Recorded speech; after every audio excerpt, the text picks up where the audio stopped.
இந்த வீடியோவில் பாருங்கள் இவர் எவ்வளோ அழகாக வந்து நெல் நடவுக்காக அந்த ஒரு ஹோல்ஸை போட்டுகிட்டே வராருன்னு. இது மாதிரி நம்ம பண்ணுறதுனால நமக்கு ஒரே ஈவனாக வந்து நம்ம வைக்க முடியும், நாற்று வச்சு நம்ம நட முடியும். இங்கே பாருங்கள் எவ்வளோ அழகாக வந்து வாட்டர் பாட்டிலில் தண்ணி நிரப்பி அழகாக வந்து அதை ஸ்டீம் மூலியமாகவே வந்து ஓட வைக்கிறாங்கன்னு. பாருங்கள் எவ்வளோ அழகாக வந்து இந்த டெக்னிக்கை யூஸ் பண்ணி தண்ணி வர வைக்கிறாங்கன்னு. பாருங்கள் எவ்வளோ அழகாக வந்து வாழைத்தாருக்கு கவர் போட்டு மூடுறாங்கன்னு. இது ஏன் செய்கிறாங்கன்னு பார்த்தீங்கன்னா வாழைத்தாரில் பூச்சி தாக்காமல் இருக்கிறதுக்கும் நோயில் பாதிக்கப்படாமல் இருக்கிறது தாங்க இந்த மாதிரி பண்ணுறாங்க. இதனால் வந்து ஈல்டு நல்லாவே இன்க்ரீஸ் ஆகுங்க. இந்த மிஷினை வச்சு எவ்வளோ அழகாக வந்து மண் அடிச்சிட்டு போகிறாங்க பாருங்கள், பார்க்கவே ரொம்ப நல்லா இருக்குது. இந்த மாதிரியான ஹைட்ராலிக் மிஷின் இருந்தால் போதுங்க, நம்ம வந்து நமக்கு தேவையான அளவு பள்ளத்தை வந்து அழகாக நோண்டிட முடியும். இந்த வீடியோவில் பாருங்கள் எவ்வளோ அழகாக வந்து அறுவடையான நெல்மணிகளை பிரித்து எடுக்கிறாங்கன்னு. ஒரு சக்கரை மாதிரி ரெடி பண்ணிவிட்டு அது மேலே வந்து வைக்கிறாங்க. அழகாக வந்து நெல்மணி தனியாக வந்துடுதுங்க. இங்கே பாருங்கள் எவ்வளோ அழகாக வந்து மாடிஃபிகேஷன் பண்ணியிருக்காங்கன்னு. இந்த வண்டியை அழகாக வந்து மல்ச்சிங் ஷீட்டை இதுலேயே வந்து அழகாக போட்டுகிட்டே போகிறாங்க. பார்க்கவே ரொம்ப நல்லா இருக்குது இந்த டெக்னிக். இந்த வீடியோவில் பாருங்கள் எவ்வளோ அழகாக வந்து கோதுமை நாற்றை வளர்த்து இந்த மாடுகளுக்கு வந்து தீவனமாக கொடுக்குறாங்கன்னு. பார்க்கவே ரொம்ப நல்லா இருக்குது. எவ்வளோ அழகாக வந்து வளர்ந்துருக்கு பாருங்கள் நாற்றெல்லாம். இங்கே பாருங்கள் விதை நெல்லை எவ்வளோ அழகாக வந்து ட்ரேயில் அப்ளை பண்ணிகிட்டே வராங்கன்னு. பார்க்குறதுக்கே ரொம்ப நல்லா இருக்குது. அதுவும் பாருங்கள் எவ்வளோ ஈவனாக வந்து அதை ஸ்ப்ரெட் பண்ணி விட்றாங்கன்னு.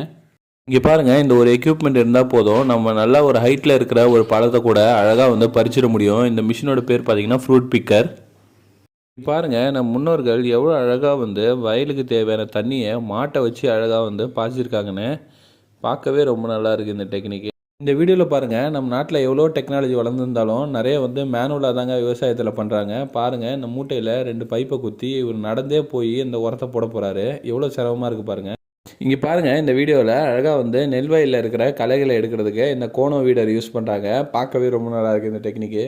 இந்த வீடியோவில் பாருங்கள் 2 அடி கேப்பில் அழகாக இந்த சின்ன மினி வீடரை வச்சு அழகாக வந்து களைகளையும் எடுத்துகிட்டு இருக்காங்க, மண்ணையும் அணைக்கிறாங்க பாருங்கள். பார்க்கவே ரொம்ப நல்லாயிருக்கு. இன்னும் ஒரு அருமையான டெக்னிக் பாருங்கள், இந்த கரும்பை இந்த டிராக்டர் பின்னாடியே உட்காந்து அழகாக வந்து நடவு பண்ணிட்டு போகிறாங்க. பார்க்கவே ரொம்ப நல்லா இருக்கு. இந்த வீடியோவில் பாருங்கள் எவ்வளோ அழகாக வந்து தெளிப்பு நீர் பாசனம் பண்ணுறாங்கன்னு. அழகாக வந்து அந்த ஒரு பைப் லைன்லேயே அங்கங்கே தெளிப்பு நீர் பாசனம் அந்த எக்யூப்மெண்ட்டை வச்சு அழகாக வந்து தென்னை பாசுறாங்க. பரவாயில்ல, பார்க்கவே ரொம்ப நல்லா இருக்குது. இங்கே பாருங்கள் எந்த அளவுக்கு வந்து ஐடியாவாக யோசிச்சிருக்காங்கன்னு. இந்த மலாட்ட செடிக்கு பைக்லேயே வந்து ஸ்ப்ரேயர் மிஷினை செட் பண்ணி அழகாக வந்து ஓட்டிக்கிட்டே வராங்க பாருங்கள். ரொம்ப ஸ்பீடாக வந்து ஸ்ப்ரே பண்ணிடுறாங்க.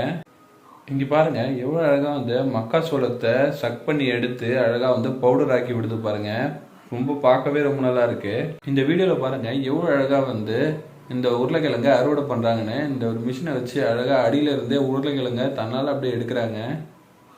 இந்த வீடியோவில் பாருங்கள் இவர் எப்படி வந்து கையால் உரத்தள்ளி போட்டுக்கிட்டே போகிறாருன்னு. அதை வந்து இன்னமும் சுலபமாக்குறதுக்கு இதுக்கு ஒரு மிஷினை வந்து ரெடி பண்ணி எடுத்துகிட்டு வராங்க பாருங்கள். இதில் உரத்தை கொட்டி அழகாக வந்து செடி உரத்தை வச்சுட்டு போகலாங்க.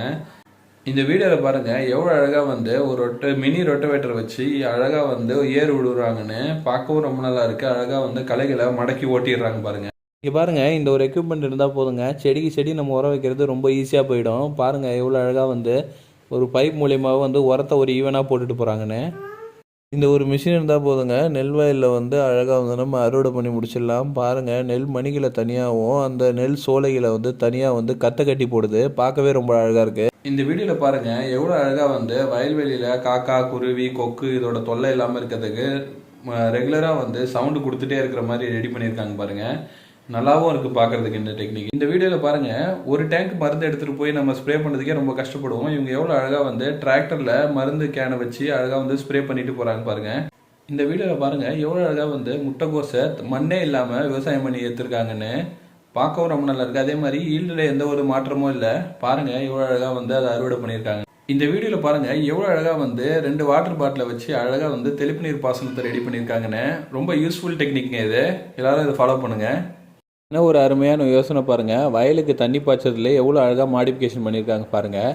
இந்த மாதிரி பைப்பில் நம்ம 4 வாய்க்காலுக்கும் அழகாக வந்து செப்பரேட்டாக தண்ணி பாய்ச்சிட முடியும். இந்த வீடியோவில் பாருங்கள் இந்த டிராக்டர் மாதிரி ஒரு எக்யூப்மெண்ட்டை நல்லா மாடிஃபிகேஷன் பண்ணி பள்ளம் தோன்றதுக்காக எந்த அளவுக்கு வந்து யூஸ் பண்ணுறாங்க பாருங்கள். ரொம்ப யூஸ்ஃபுல் மிஷின் இது.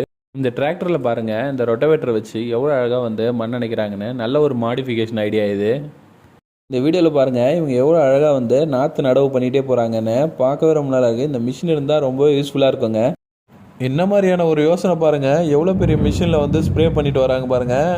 இதை வச்சு நம்ம ஒரு ஏக்கருக்கு சும்மா ஒரு 10 நிமிஷத்துலேயே அழகாக ஸ்ப்ரே பண்ணி முடிச்சிடலாங்க.